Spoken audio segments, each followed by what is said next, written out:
सबसे इम्पोर्टेंट तो है, ट्रंप ने साफ साफ दो टूक बोल दिया, unacceptable, this is unacceptable, Iran is again doing the same things. और जो भी उनका प्रस्ताव था वो उन्होंने ठुकरा दिया।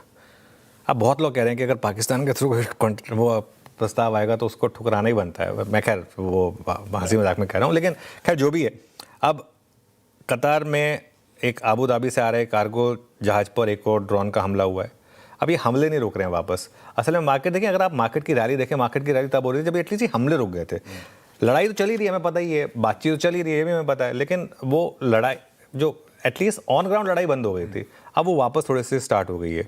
ट्रुथ सोशल पर क्या कहा डोनाल्ड ट्रंप ने, ईरान का भेजा हुआ जो प्रस्ताव है वो हमें मिला है, लेकिन वो ठीक नहीं माना जा सकता।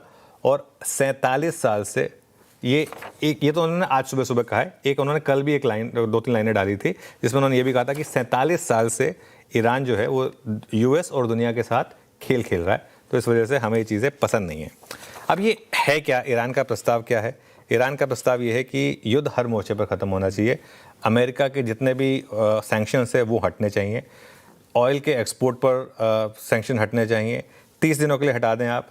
वो जो अमेरिका ने हॉर्मुज़ का ब्लॉकेड किया हुआ है, वो जो नेवल ब्लॉकेड है, उस नेवल ब्लॉकेड को आप हटाएं, नाकाबंदी जिसे हम कहते हैं बेसिकली, उसको हटाएं। अगर आप नाकाबंदी हटा देंगे तो हम स्ट्रेट खोल देंगे। अब इशू क्या हो गया सारा का सारा, अमेरिका कहता है कि आप स्ट्रेट खोलें तो हम नाकाबंदी हटाएंगे, ईरान कह रहा है आप नाकाबंदी हटाएं तो हम स्ट्रेट खोलेंगे। अब सारा मामला पहले आपका होके यहाँ पर आ गया, यहाँ पर ठीक है। और लेट्स सी, अच्छा एक इजराइल बीच में बड़ा प्लेयर वैसे ही बना हुआ है। इजराइल तो खैर चाहता है कि भाई, और देखिए इजराइल के भी अपने रीजंस हैं, वही कह रहे हैं कि नहीं अभी जंग खत्म नहीं हुई है और ईरान के न्यूक्लियर राइट्स को ख़त्म करना अभी बाकी है। तो ये सब अपडेट्स आई हैं बेसिकली।